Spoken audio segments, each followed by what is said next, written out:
한쪽 다리를 잃으면 은화 600개, 오른팔을 잃으면 은화 500개. 18세기 초 국가의 보호조차 받지 못하던 부상병들에게 이 거액의 보상금을 약속한 조직이 있었습니다. 놀랍게도 이들은 국가 군대가 아니라 인류 역사상 가장 악명 높았던 카리브해 해적들이었습니다. 당시 영국 해군 사병이 평생을 일해도 만져보기 힘든 액수가 보험금으로 책정되어 있었던 겁니다.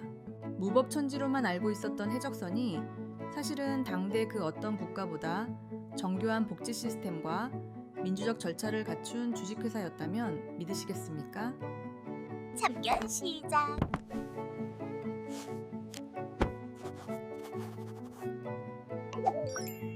오늘 우리는 낭만이나 광기가 아닌 철저한 생존과 이익의 관점에서 해적이라는 시스템을 해부해 보려 합니다. 우리가 흔히 영화나 소설에서 접하는 해적은 술에 취해 칼을 휘두르는 광기 어린 집단으로 묘사됩니다. 하지만 역사의 장부를 조금만 더 깊이 들여다보면 전혀 다른 숫자들이 보이기 시작합니다. 1700년대 초반 대항해 시대의 끝자락에서 해적이 된다는 것은 단순히 범죄의 길을 선택하는 것이 아니었습니다. 그것은 당시 가장 합리적이었으며 동시에 가장 절박했던 경제적 탈출구였습니다. 이 현상을 이해하기 위해서는 먼저 해적들이 도망쳐 나온 원래의 직장, 즉 당시 영국 해군과 상선의 실태를 살펴볼 필요가 있습니다. 당시 바다 위는 국가라는 이름의 거대한 착취 공장이었습니다. 대영 제국의 해군은 세계를 제패하고 있었지만 그 배를 움직이는 수만 명의 사병들은 노예와 다름없는 삶을 살고 있었습니다. 국가의 영광이라는 명분 뒤에는 기막힌 인센티브의 불균형이 존재했습니다. 해군 사병들의 급여는 일반 노동자의 절반에도 미치지 못했고 그마저도 제때 지급되는 법이 없었습니다. 국가는 전쟁 자금을 아끼기 위해 사병들의 임금을 수시로 체불했으며 배가 항구에 정박하더라도 탈영을 막는다는 명목으로 사병들을 배 안에 가둬두었습니다. 식단은 더 처참했습니다. 몇 년씩 묵은 딱딱한 비스킷에는 벌레가 들끓었고 소금에 절인 고기는 가죽처럼 딱딱해 씹기조차 힘들었습니다. 비타민 결핍으로 잇몸이 무너져 내리는 괴혈병은 일상이었죠. 하지만 더 큰 문제는 육체적인 고통보다 인간의 존엄을 짓밟는 시스템이었습니다. 당시 해군과 상선의 선장들은 절대적인 권력을 휘두르는 폭군이었습니다. 사소한 실수에도 등 가죽이 벗겨지는 채찍질이 가해졌고 선장의 기분에 따라 즉결 처형이 이루어지기도 했습니다. 사병들에게 선장은 법이었고 왕이었으며 거스를 수 없는 재앙이었습니다. 여기서 한 가지 모순이 발견됩니다. 국가를 위해 싸우는 정규군은 지옥 같은 환경에서 착취당하는데 국가의 적이라 불리는 해적들은 오히려 더 풍요롭고 안전한 시스템을 누리고 있었다는 점입니다. 해적이라는 조직은 이 불합리한 노동시장에서 파생된 일종의 대체 시장이었습니다. 당시 기록을 보면 해적의 90% 이상은 해군이나 상선에서 가혹한 노동을 견디다 못한 평범한 선원들이었습니다. 그들이 해적선에 올라탄 이유는 금은보화에 대한 탐욕 때문만은 아니었습니다. 더 나은 급여, 더 공정한 대우, 그리고 무엇보다 내 목숨을 스스로 결정할 수 있는 권리를 찾기 위해서였습니다. 해적선은 당시 사회에서 가장 억눌려 있던 자들이 만든 거대한 실험실과 같았습니다. 그들은 육지에서 배운 지배와 피지배의 논리를 받아 위로 가져오지 않았습니다. 대신 그들은 철저한 실리와 계약을 바탕으로 한 새로운 질서를 구축했습니다. 해적선에 합류하는 순간 그들은 단순한 범죄자가 아니라 이 거대한 주식회사의 주주가 되었습니다. 모든 선원은 배의 운영 방식에 대해 투표권을 가졌고 수익을 어떻게 나눌지, 어디로 항해할지, 누구를 지도자로 쓸지를 스스로 결정했습니다. 이것은 당시로서는 상상도 할 수 없는 혁명이었습니다. 영국의 의회 민주주의가 아직 걸음마 단계였고 대다수 민중이 투표권조차 없던 시절에 사회의 밑바닥이라 불리던 해적들은 이미 완벽한 1인 1표제의 민주주의를 실천하고 있었던 셈입니다. 그들이 이런 선택을 한 이유는 도덕성이 높아서가 아니었습니다. 배라는 좁고 위험한 공간에서 서로의 협력 없이는 생존이 불가능하다는 사실을 누구보다 잘 알고 있었기 때문입니다. 즉, 민주주의는 그들에게 생존을 위한 가장 효율적인 경영 전략이었습니다. 해적선의 이 놀라운 시스템은 해적 규약이라고 불리는 명문화된 계약서에서 정점을 찍습니다. 새로운 선원이 배에 들어올 때마다 그들은 성경이나 자신들만의 규칙 위에 손을 얹고 맹세했습니다. 이 규약에는 근무시간, 수익 배분, 보상체계, 그리고 규율 위반 시의 처벌이 아주 상세하게 적혀 있었습니다. 흥미로운 점은 이 규약이 선장에 의해 일방적으로 강요된 것이 아니라 구성원 전체의 합의로 만들어졌다는 점입니다. 예를 들어 수익 배분 구조를 살펴보면 그 합리성에 다시 한번 놀라게 됩니다. 일반적인 상선에서 선장은 사병보다 수십 배, 수백 배 많은 월급을 받았습니다. 하지만 해적선에서 선장의 몫은 일반 선원의 2배를 넘지 않는 경우가 대부분이었습니다. 기술이 뛰어난 조타수나 갑판장도 선원들의 1.5배 정도를 가져갔을 뿐입니다. 이것은 현대 기업의 CEO와 신입 사원의 임금 격차보다 훨씬 적은 수치입니다.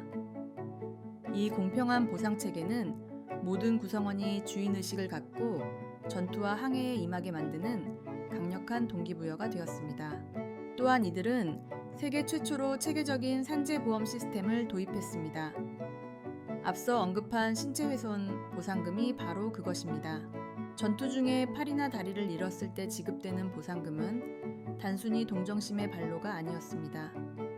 죽음의 공포를 무릅쓰고 적진으로 돌진해야 하는 선원들에게 사후 보장을 확신시킴으로써 조직의 전투력을 극대화하려는 고도의 리스크 관리 전략이었죠.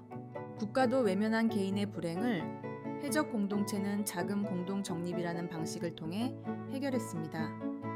우리는 흔히 해적을 법도 없는 무법자로 생각하지만 실제로는 그 어느 조직보다 법에 엄격했습니다. 해적선 내에서 도둑질은 엄금되었고 동료를 기만하거나 전투에서 도망친 자에게는 가차 없는 처벌이 내려졌습니다. 그러나 그 처벌 방식 또한 투표로 결정되거나 미리 약속된 규약에 따랐습니다.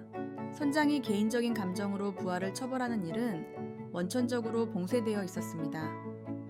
만약 선장이 독단적으로 권력을 휘두르려 한다면 선원들은 언제든 투표를 통해 선장을 해임하고 바다에 버릴 수 있었습니다. 이런 독특한 시스템은 해적선이라는 조직이 당대 최고의 인재들을 끌어들이는 강력한 인센티브가 되었습니다. 가혹한 매질과 굶주림에 시달리던 유능한 해군들이 자발적으로 해적의 길을 택한 것은 결코 우연이 아니었습니다. 그들은 자신의 노동 가치를 제대로 인정해주지 않는 국가라는 기업을 퇴사하고 위험하지만 높은 수익과 공정한 대우가 보장되는 스타트업에 합류한 셈입니다.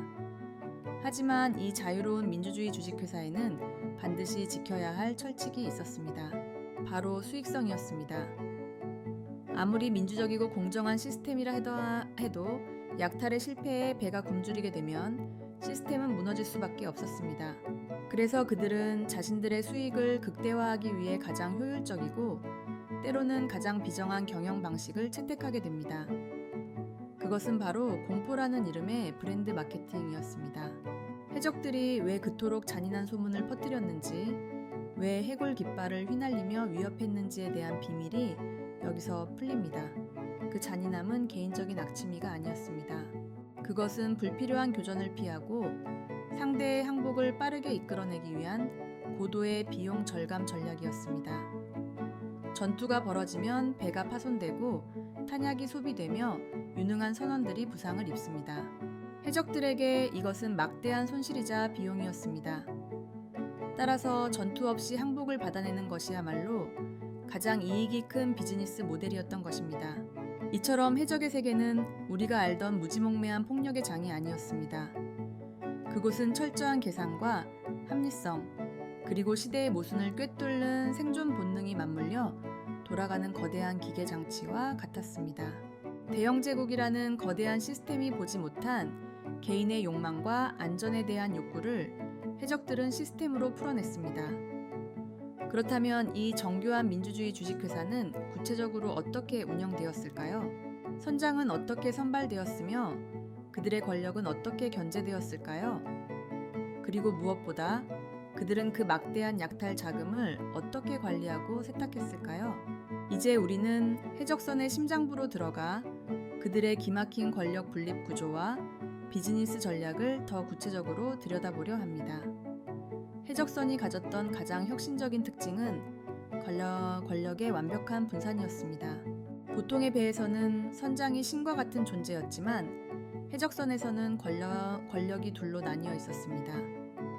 전투를 지휘하는 선장과 선원들의 권익을 보호하는 갑판장, 즉 쿼터마스터가 그 주인공입니다. 선장은 오직 전투와 항해라는 특수 상황에서만 절대적인 지휘권을 가졌습니다.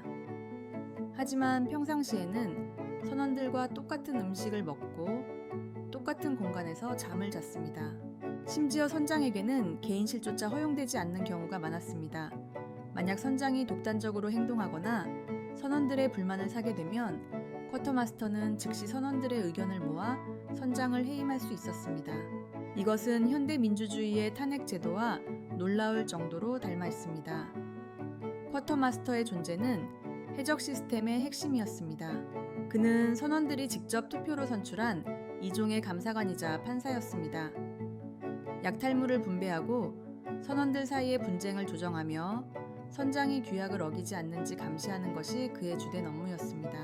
선장이 경영을 책임지는 CEO라면 쿼터마스터는 주주들의 이익을 대변하는 이사회 의장과 같았습니다. 이 정교한 견제와 균형 시스템 덕분에 해적선은 지도자의 타락이나 폭주를 미연에 방지할 수 있었습니다. 그들이 내건 해골 깃발, 졸리 로저에 담긴 비즈니스 전략도 흥미롭습니다. 많은 이들이 이 깃발을 단순히 살인 예고로 생각하지만 실제로는 매우 효율적인 협상의 도구였습니다. 해적들은 검은 깃발을 올리며 상대에게 선택지를 제시했습니다. 지금 항복하면 목숨은 살려주겠지만 저항한다면 단 한 명도 남기지 않겠다는 메시지였습니다. 여기서 해적들이 흔히 사용했던 붉은 깃발의 존재를 아는 사람은 많지 않습니다. 검은 깃발이 협상의 시작이라면 붉은 깃발은 협상 결렬과 무자비한 학살을 의미했습니다. 해적들은 가급적 검은 깃발 단계에서 상황을 종료시키길 원했습니다. 상대가 공포에 질려 스스로 배를 넘겨주면 해적들은 단 한 발의 포탄도 쏘지 않고 배와 화물을 온전히 손에 넣을 수 있었기 때문입니다. 이것은 현대 기업들이 막대한 마케팅 비용을 들여 브랜드 이미지를 구축하는 것과 같은 논리입니다. 잔혹하다는 소문이 널리 퍼질수록 그들의 비즈니스 비용은 오히려 감소했습니다. 해적들이 포획한 배의 선장들을 대하는 방식에서도 그들의 냉철한 계산을 엿볼 수 있습니다. 그들은 무조건 선장을 죽이지 않았습니다. 대신 포획된 배의 선원들에게 물었습니다. 너희 선장이 평소에 너희를 어떻게 대했느냐고 말입니다. 만약 선장이 선원들을 가혹하게 다루고 임금을 떼먹은 악질이었다면 해적들은 그를 선원들이 보는 앞에서 처참하게 처단했습니다. 반대로 평소 인격적으로 대했다면 그를 살려보내주기도 했습니다. 이것은 단순한 정의 구현이 아니었습니다. 이런 소문이 바다에 퍼지면 상선의 선원들은 해적을 만났을 때 저항할 동기를 잃게 됩니다. 오히려 가혹한 선장 밑에서 일하던 선원들에게 해적은 자신들을 해방해줄 구원자로 보였을 겁니다. 실제로 많은 상선 선원들이 해적의 공격을 받으면 싸우기는커녕 해적편에 붙어버리는 일이 비일비재했습니다. 해적들은 공포와 해방이라는 두 가지 이미지를 적절히 섞어 적의 내부 결속을 무너뜨리는 고도의 심리전을 펼친 셈입니다. 그들의 인재 채용 방식 또한 매우 전략적이었습니다. 해적선에는 항상 유능한 기술자가 부족했습니다. 의사, 목수, 요리사, 항해사 같은 전문 인력은 해적 비즈니스의 핵심 자산이었습니다. 그래서 그들은 상선을 약탈할 때 이런 기술자들을 우선적으로 포섭했습니다. 강제로 끌고 가는 경우도 있었지만 대부분은 해적선의 파격적인 보상과 자유로운 분위기를 제시하며 자발적인 합류를 유도했습니다. 해적선 내에서의 생활은 당시 육지사회보다 훨씬 진보적이었습니다. 인종차별이 극심했던 시대였음에도 불구하고 해적선에서는 흑인이나 유색인종들도 투표권을 행사하고 실력에 따라 간부가 될 수 있었습니다. 탈출한 노예들에게 해적선은 세상에서 유일하게 인간 대접을 받을 수 있는 안식처였습니다. 다양한 배경을 가진 사람들이 오직 실력과 규약에 따라 움직였기에 해적 조직은 그 어떤 정규군보다 유연하고 강력한 응집력을 발휘할 수 있었습니다. 하지만 이런 유토피아적인 시스템 뒤에는 차가운 현실이 기다리고 있었습니다. 약탈물이 없는 기간이 길어지면 선원들의 불만은 극에 달했고 이는 곧바로 폭동이나 선장 교체로 이어졌습니다. 해적 시스템은 철저하게 성과 중심적인 구조였기 때문에 성과가 나오지 않는 순간 시스템의 근간이 흔들리기 시작했습니다. 그래서 해적들은 끊임없이 위험한 도박을 해야만 했고 이는 결국 국가 권력과의 정면 충돌로 이어지는 원인이 되었습니다. 정부는 해적들의 비즈니스 모델이 국가의 근간인 해상무역을 위협하자 드디어 칼을 빼들었습니다. 하지만 해적들을 소탕하는 방식은 단순히 무력만이 아니었습니다.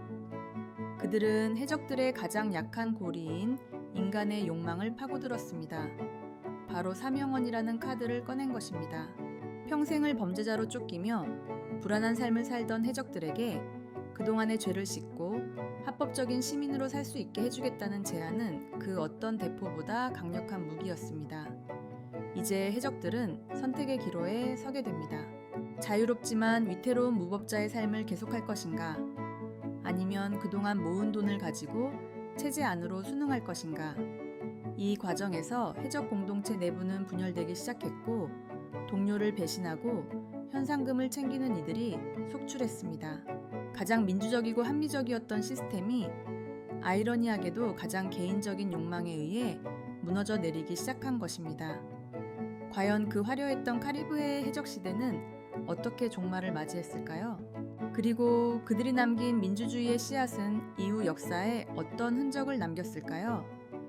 마지막 장에서는 해적 시스템의 몰락 과정과 그들이 남긴 유산, 그리고 우리가 이 거대한 연극에서 배워야 할 진짜 교훈이 무엇인지 정리해 보겠습니다. 가장 완벽해 보였던 이 민주주의 주식회사에도 거대한 위기가 찾아옵니다. 그것은 대포나 칼날이 아닌 종이 한 장에서 시작되었습니다. 1717년 영국 왕실은 해적 소탕을 위해 파격적인 제안을 담은 국왕의 사면령을 발표합니다. 이 사면령의 핵심은 간단했습니다. 특정 기한 내에 자수하고 다시는 해적질을 하지 않겠다고 맹세하면 그동안 저지른 모든 살인과 약탈 행위를 씻어주고 합법적인 시민권을 돌려주겠다는 것이었습니다. 이것은 해적이라는 조직의 근간을 뒤흔드는 고도의 심리전이었습니다. 해적 시스템이 유지될 수 있었던 가장 큰 동력은 돌아갈 곳이 없다는 절박함이었습니다. 국가로부터 버림받고 범죄자로 낙인 찍힌 그들에게 배는 유일한 생존 공간이었고 동료는 유일한 가족이었습니다. 하지만 사면령은 그들에게 출구를 열어주었습니다. 이제 해적들은 더 이상 공동의 운명체가 아니었습니다. 각자가 자신의 노후와 안전을 계산하기 시작한 것입니다. 이 시기에 등장한 인물이 바로 우주 로저스입니다. 그는 전직 사유선 선장이자 사업가였으며 누구보다 해적의 생리를 잘 아는 인물이었습니다.